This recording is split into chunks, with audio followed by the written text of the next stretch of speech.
Pain changes people, not always immediately, not always visibly, but pain has a way of stripping away illusions. And Jacob was in pain now, real pain, the kind of pain that shoots through your entire body, the kind of pain that reminds you how fragile you truly are. One moment he had been fighting with every ounce of strength he possessed. The next moment, his hip was out of joint. His body weakened instantly. His balance disappeared. The battle should have ended there. By every human measure, it was over. Yet, somehow, Jacob refused to let go. Imagine the scene. The first hints of dawn beginning to touch the horizon. The darkness slowly retreating. The cold air hanging over the river. A wounded man clinging desperately to a mysterious figure glowing in the early light. No longer wrestling to win. No longer wrestling to overpower. Simply refusing to release his grip. And perhaps that image reveals something profound about faith. Because there comes a moment in every believer's journey when strength runs out, the strategies fail, the plans collapse, the confidence disappears, and all that remains is a desperate grip on God. Not because we are strong, because we have finally realized we are not. For most of his life, Jacob believed blessing came through effort, through intelligence, through positioning, through control. Now he was learning something different. Blessing comes through surrender. The mysterious figure spoke. The first words recorded after an entire night of struggle. "Let me go, for the day is breaking." What a strange statement. Let me go. As though the Almighty were being restrained by a wounded man. But this was never about power. It was about persistence. It was about desire. It was about what Jacob truly wanted. And Jacob's answer may be one of the most famous declarations in all of Scripture. "I will not let you go unless you bless me." Think about those words. Not, "Take away my pain." Not, "Fix my future." Not, "Destroy my enemies." Bless me. Somewhere during the night, something had changed. Jacob no longer wanted control. He wanted God. The man who spent decades grasping for blessings had finally discovered the source of blessing. And that realization changed everything. Perhaps many people never reach that point. They want God's gifts, God's protection, God's provision, God's answers.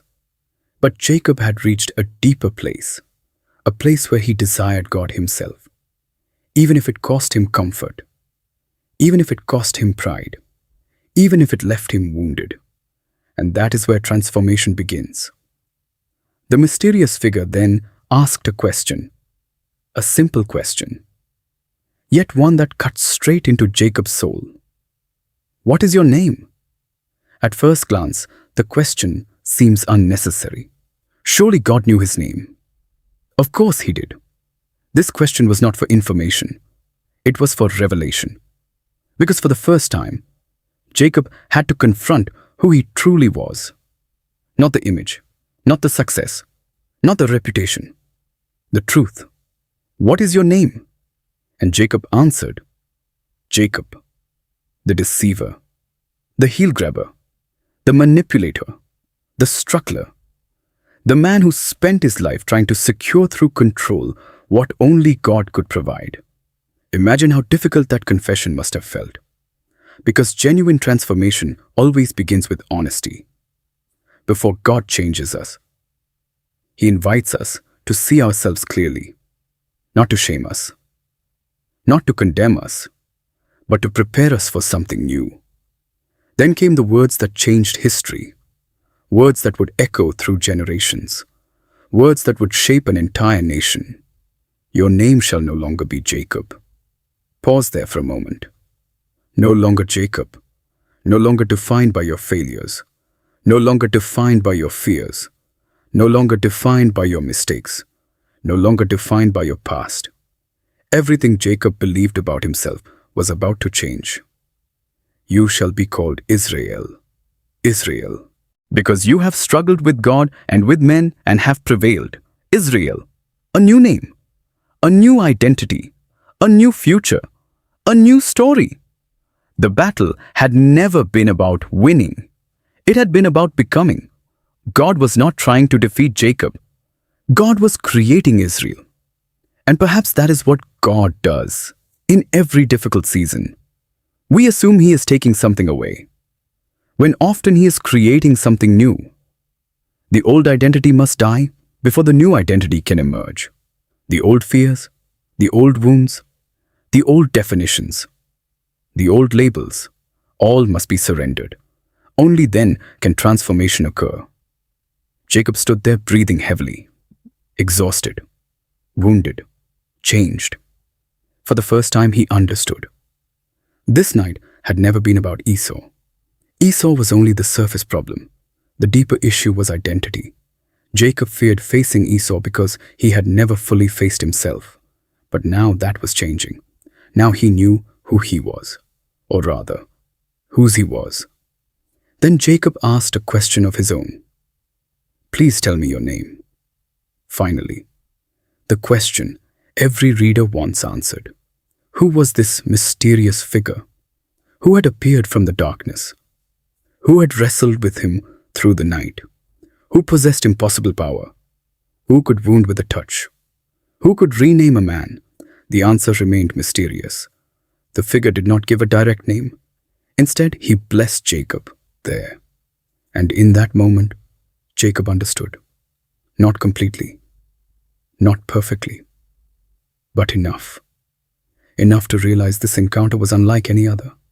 Enough to realize he had stood in the presence of God. Enough to realize he had survived something impossible. The sun began rising, golden light spreading across the horizon. The longest night of Jacob's life was ending. The struggle was over. The transformation was complete, but one final reminder remained. Jacob turned to walk away and immediately felt it. The limp. Every step reminded him. Every movement reminded him. He would carry this wound for the rest of his life. At first that sounds tragic, yet perhaps it was mercy. Because humans forget. We forget lessons. We forget dependence. We forget how desperately we need God. But every step Jacob took from that day forward carried a reminder. Not of weakness, of transformation, not of defeat, of grace. The limp became evidence. Evidence that he had encountered God. Evidence that he had survived the night.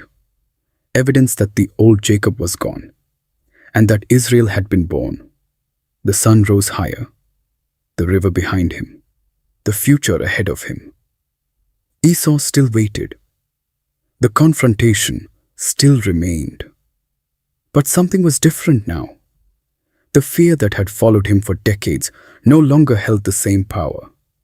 Because the greatest battle had already happened, and it had happened in the darkness, beside a river, under the stars, where a frightened man entered the night carrying an old identity and walked out carrying a new one.